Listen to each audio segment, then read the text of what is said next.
Fascist প্রধানমন্ত্রী শেখ হাসিনার পতন ও পলায়নের পর একটুও মনে কষ্ট লাগেনি, কারণ এটাই তার প্রাপ্য ছিল। তিনি জনগণের সার্বভৌম ক্ষমতার বিরুদ্ধে যুদ্ধ করে জনগণকে হত্যা করেছিলেন পথে প্রান্তরে। কিন্তু কষ্ট পেয়েছি একটা, যে আমাদের স্বাধীনতার প্রতীক ধানমন্ডির 32 নম্বর যে ঘর থেকে, যে বাড়ি থেকে আমাদের স্বাধিকার আন্দোলন, স্বায়ত্তশাসনের আন্দোলন, স্বাধীনতার আন্দোলনের ডাক এসেছিল, পরিচালিত হয়েছিল, যে বাড়ি থেকে বঙ্গবন্ধু প্রতিনিয়ত জনগণকে দিক নির্দেশনা দিতেন, সেই 32 নম্বরের স্মৃতি বিজড়িত বাড়িটি জ্বালিয়ে দেওয়া হয়েছে গতকাল। তারপরে বিভিন্ন স্থানে বঙ্গবন্ধুর মুরাল বা ভাস্কর্য ভেঙে দেওয়া হয়েছে। এটাও মনে কষ্ট লেগেছে। আমরা কোটা আন্দোলনের পক্ষে ছিলাম, অ্যান্টি ডিসক্রিমিনেশনের আন্দোলনের পক্ষে ছিলাম, কিন্তু আন্দোলনের পর স্বৈরাচারী শেখ হাসিনার পতনের পর এভাবে রাষ্ট্রের জনক, তিনি এখনও সাংবিধানিকভাবে রাষ্ট্রের জনক বঙ্গবন্ধু শেখ মুজিবুর রহমান, তার ভাস্কর্যে এভাবে আঘাত করা, এবং সারা বিশ্বে নেটের দুনিয়ায় ছড়িয়ে পড়েছে। আমার অনেক ইংলিশ বন্ধুবান্ধব তারা আমাকে জিজ্ঞেস করেছে, যারা পলিটিক্যাল লিডার, যে এটা কি হচ্ছে? ফাউন্ডিং ফাদারকে অস্বীকার করা মানে আপনি বাংলাদেশকে অস্বীকার করতেছেন। তার ভাস্কর্য আপনি ভেঙে দিয়েছেন, ভাস্কর্যে জুতা মেরেছেন। জাতির সৃষ্টির সঙ্গে যে বাড়িটি জড়িত, সেই বঙ্গবন্ধুর 32 নম্বর বাড়িতে আপনারা আঘাত করেছেন। কোটা আন্দোলনের আমি বুকে হাত দিয়ে বলতে পারি, কোটা আন্দোলনের একটি ছাত্র এই ধরনের কোনো হামলা নির্দেশ দেয়নি এবং দিতে পারেনি। অতএব শেখ হাসিনা যেভাবে জনগণকে মিসজাজমেন্ট করে 15 বছর দেশ চালিয়েছে, এখন যারা কোটা আন্দোলনের ছাত্রদের এই আন্দোলনকে ব্যাহত করে এইভাবে জাতীয় সম্পদগুলোর উপর হামলা করতেছেন, আপনারাও জনগণের সুবিরিয়ান পাওয়ারকে মিসজাজমেন্ট করতেছেন।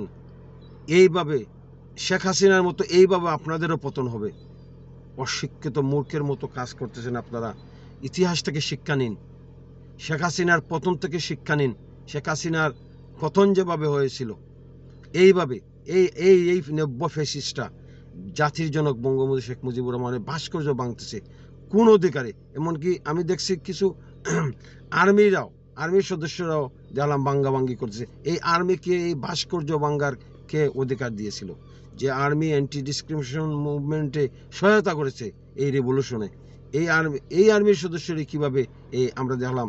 এটা যদি সত্যি হয়, কারা এই আর্মিকে নির্দেশ দিয়েছে এই ভাস্কর্য ভাঙ্গার জন্য, বা যেসব পাবলিক এটার উপরে উঠলো, কারা নির্দেশ দিয়েছিল?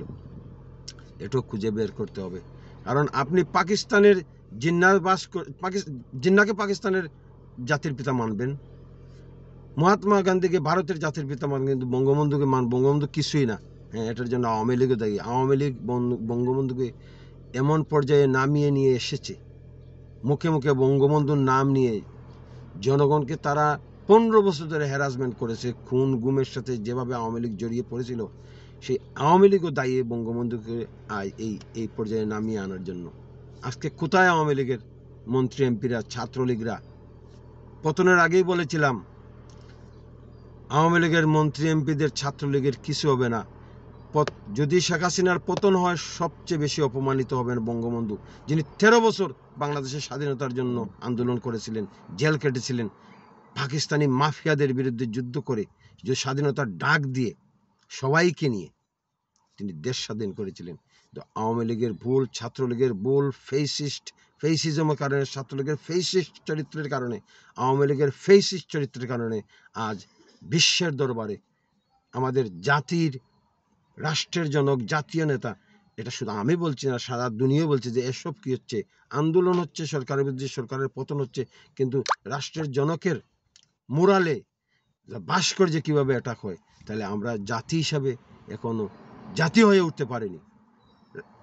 অনেকে বলে রাষ্ট্রই হয়ে আমরা রাষ্ট্র বাংলাদেশে, এটা রাষ্ট্র হয়ে উঠতে পারিনি।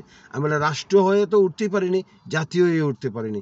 শেখ হাসিনার আরেকটা ব্যর্থতা ছিল, একেবারে ক্লাস 5 থেকে বাংলাদেশের জনগণকে সংবিধান পড়ানো উচিত ছিল। শেখ হাসিনা সেটাও করতে ভুলে গিয়েছে। শুধু মুখে মুখে বঙ্গবন্ধুর আদর্শের কথা বলে গিয়ে তিনি জাতিকে ভুল পথে পরিচালিত করেছিলেন। আজ যদি তিনি সঠিক পথে চলতেন, জনগণকে একেবারে ক্লাস 5 থেকে বাংলাদেশের সংবিধান শিক্ষা দিতেন, তাহলে তারা মুক্তিযুদ্ধের চেতনায় আলোকিত হতো। আর এইভাবে আন্দোলন যে কোনো সরকারের বিরুদ্ধে করা যায়, কিন্তু এইভাবে রাষ্ট্রের জনকের ভাস্কর্যে আঘাত করা যায় না। এটা চরম অপরাধ। আমরা এর তীব্র নিন্দা জানাচ্ছি।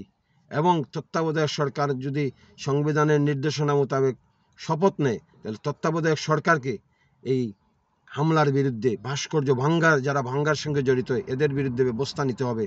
বঙ্গবন্ধুর মুরালকে যারা ভাঙ্গেছে এদের বিরুদ্ধে ব্যবস্থা নিতে হবে। কারণ তত্ত্বাবধায়ক সরকারও সংবিধানের নির্দেশনা মানতে এবং সংবিধানের নির্দেশনা মেনে এই ধরনের অন্যায় কাজকে তারা নির্মূল করতে হবে। এবং এই বিজয়ের পর যারা মানুষের বাড়িঘরে হামলা করতেছে এদের বিরুদ্ধে তত্ত্বাবধায়ক সরকারকে ব্যবস্থা নিতে হবে। আমরা সব সময় ফেসিজমের বিরুদ্ধে আসি, কোনো দল বুঝি না। সে দলই হোক, যে দলই হোক, সব দলের ফেসিস যে কোনো দলের বিরুদ্ধে আমরা আসি। জয় বাংলা, জয় বঙ্গবন্ধু।